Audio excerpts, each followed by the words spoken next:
Right then, Manchester United are definitely going to be signing one centre-half this summer window, but I actually think there's going to be two centre-halves that come as well. And I think you're going to look for one that's got maybe a touch more experience, and I think that's where De Ligt comes in. And I think they're going to be looking at someone younger as well. And I want to say, when I say someone younger, I hope it's someone like Yoro, because I've kind of been a little bit wanting him to be successful for a while. But for now, I'm going to just talk about De Ligt, because it looks like this is moving at a little bit of pace now. So United have made centre-half very, very clear that they want one. The loss of Varane, the injury concerns with Martinez, who I think everyone else would consider as first choice, Maguire's shortcomings. I think that's probably forced us to the issue where we need cover in defence, and that's why I can see us signing two. And I think if you sign two and you have Maguire and Kambala, I think we're probably okay in centre-half department going into next season. We've also seen the links with Branthwaite. You know my feelings on that. I think he's a solid Premier League level defender, but I don't think he's Manchester United level. But it seems like INEOS have definitely accelerated the talks with De Ligt, and the links have come with quite mixed reactions. I actually spoke with Rio about it this morning, and he pulled his face. He wasn't as keen on De Ligt, but you know, not that I'm going to go completely against what Rio says, but I do have my own opinions and my own thoughts on him. He obviously isn't the quickest player out there, but I think he can still do everything that's going to be asked of him. And like I said, I don't think he's the perfect player. I think the fact you're coming out of Bayern Munich on the back of what was considered not successful, even though it wasn't a failure at Juventus, and the fact that Bayern Munich are just really invested into probably two centre-halves themselves this summer, I think that good players will end up popping out. And I think you've got one that can do that. Look, he is good on the ball, very technical, excellent at that sort of stuff. He can play out from the back. He is strong and he is physical. He has a pretty decent set of a long pass on him, but it is an area where I can see people saying he needs to improve it.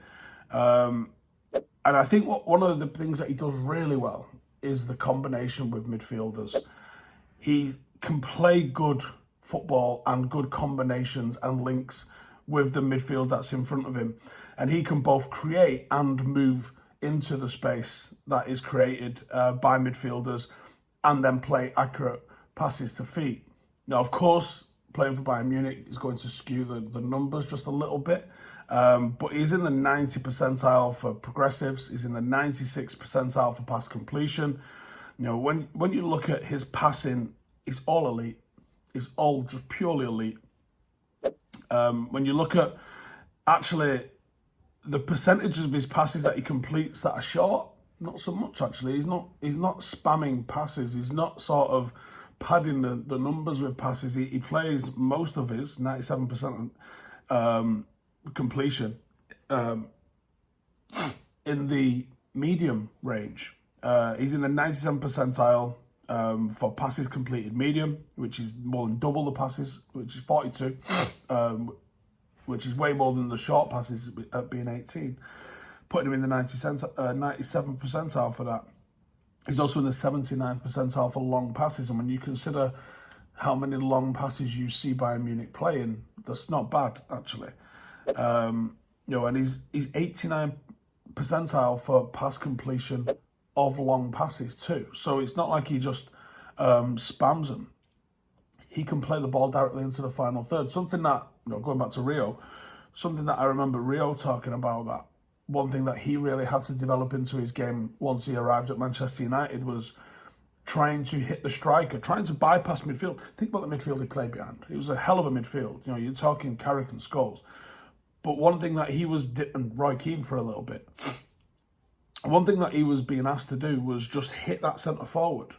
Can the midfield move, open up those channels, and can you hit that centre forward straight down the pipe? And he's playing a lot of progressive passes. Physicality is a massive part of his game, and he does like to get tight to his opponents. So I think that could suit the Premier League a little bit. He's extremely aggressive, extremely assertive, and quite successful in his duels. But that tightness and desire to get right onto an opponent does come with problems up against those smaller and faster players, because he can get picked off.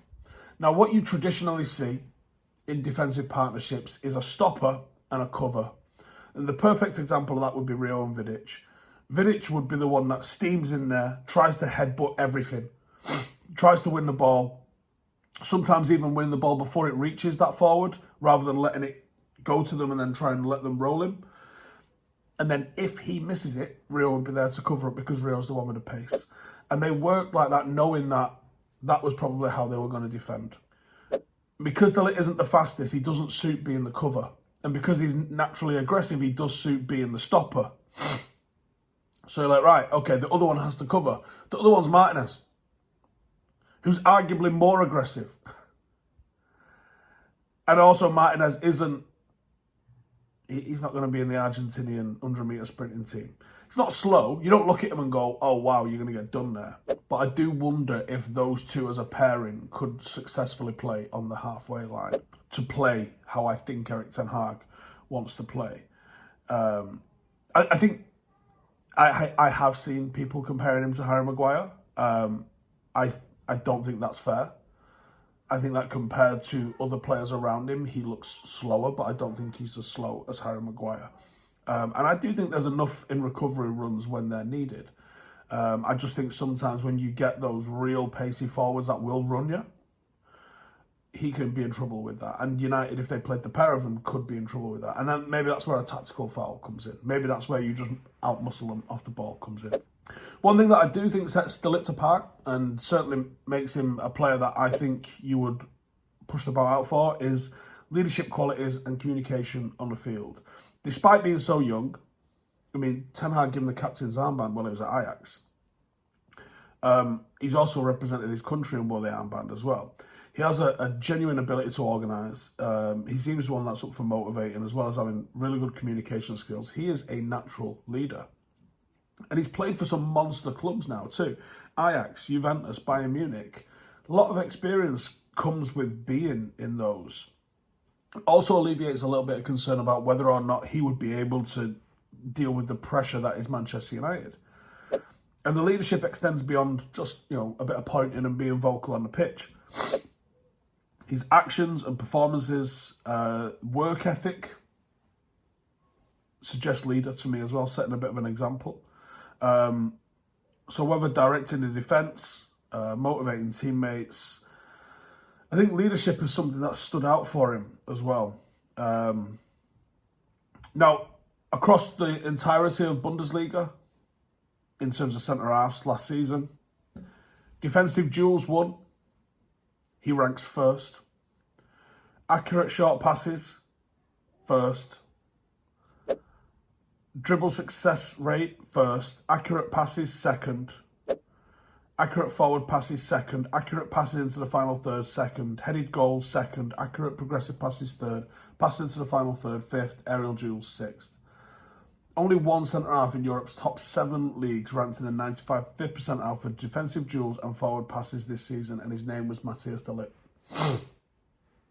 And given the fact that he's going to come into a United side that's already setting up, or on the way at least, to be set up the way the manager wants, or at least understanding what the manager wants from him, should mean that there isn't an adjustment period.